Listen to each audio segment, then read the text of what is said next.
I am joined by David Bowd, owner of Salt Hotels, coming to us from Miami. How are you? I'm good, thanks. How you doing today? I'm okay. I'm well. I'm probably colder than you are, even though I'm in Houston. Yeah, it's a beautiful 70s day here in Miami, so I'm not complaining at all. Yeah. So, why don't you quickly tell us about Salt Hotels? What does that look like? Salt Hotels, we started in 2014, which is crazy now that we're coming up to 7 years. And the premise was about bringing smaller hotels with great service and coupling those with great design. And we felt there was a gap in the market, that a lot of the boutique or lifestyle hotels that were being developed were much larger than we were developing, and our average size is sort of 30, 40 rooms. And so we really wanted to bring that intimate guest experience of a small hotel, but we found that the small hotels were often lacking in great design and great, thoughtful programming.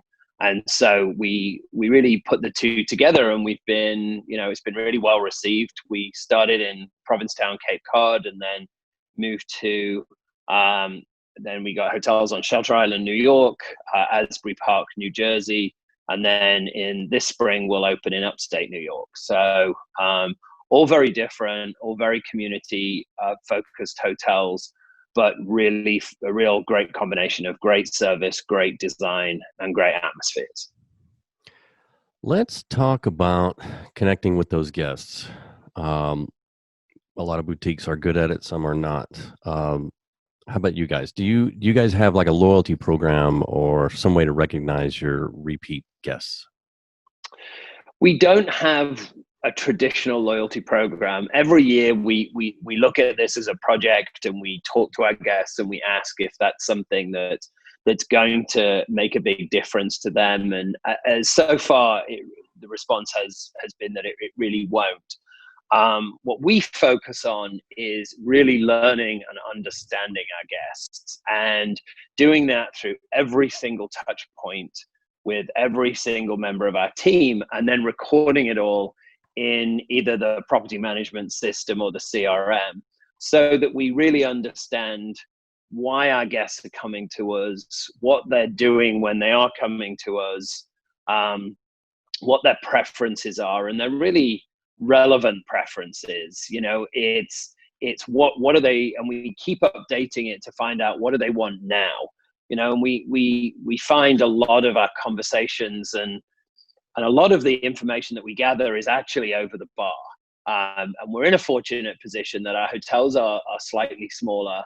And in England, it's often referred to that sort of the local landlord is your therapist. And so, what we really capitalize on that and focus on our teams throughout the hotel, but really understanding what our guests are looking for, what do they want, and then recording that. And we find, people's pet peeves, what people love, what people hate, and we really try and tailor each stay and each experience around those needs. And if it's, somebody always gets the red eye, they land really early, really focusing on, okay, how do we make sure that we get their room ready, and so that everything starts from the way that they want it. So, I think that we have a whole team of guest experience agents throughout, and they're always looking and constantly communicating with guests about, what do you want and how can we make life easier for you. So, what is that? I mean, you said over the bar. I mean, literally, let's say your marketing people or your revenue managers, your back office people, are they talking to the bartender? Are they talking? I mean, is it Oh, literally? absolutely. Yeah.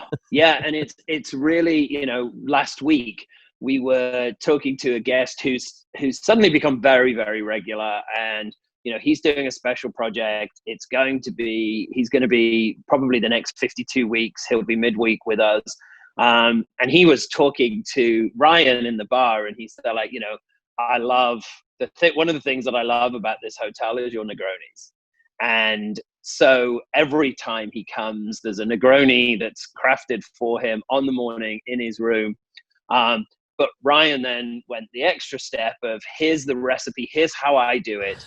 And, the measurements are a little bit different. So now you can do it at home. And, that the thoughtful nature of that really resonates with people. And, I think that's the experience that money can't buy, and just feeling that you really are valued.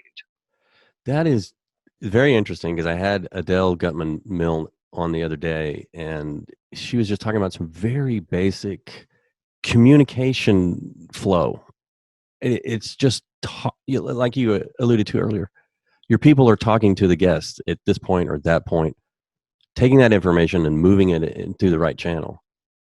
Yeah. And I think, communication is key, and never more so than the last 12 months. As people are traveling, they're very nervous about what to expect. Each town, each city has different regulations. And so we've sort of become the educators of that. So when people arrive, the last thing we want somebody to come to arrive at a hotel is, and not understand what the local sort of rules and conditions are. And so we're really taking a lot of time on pre-arrivals to, here's what to expect. Here's what to expect in the hotel, but here's also what to expect within the community, the city that we're in. And I think that has gone, people are really appreciative of that, because no one wants to, walk down in one of our hotels in Cape Cod. One street is mandatory mask wearing and one street isn't. And so, it's confusing. We're locals, we understand it, but so making sure that those sorts of things are communicated make people feel so much better and more at ease. Yeah. So those are probably pre-stay emails, and and using technology, then even when they walk in the door, your front desk people are communicating those things. Absolutely. And then we do, and I'm a big fan, and I've worked with Danny Meyer before, and I'm a big fan of everything that he has done in the restaurant world. And I think that the cultures of his organizations and his restaurants are just second to none, in my opinion. And I remember reading one of Danny's books, and it, he talked about, he calls every guest the next morning if they've had an issue in their restaurant, in the restaurant the night before. And I sat and thought about, how do we do that? And as we've got bigger, it's not realistically, and I know Danny's had the same struggles. As you get bigger, it's much harder to be able to deal with that. So one of the key things that I do is on the first morning, so by the time you wake up on your first morning with us, you'll have an email from me.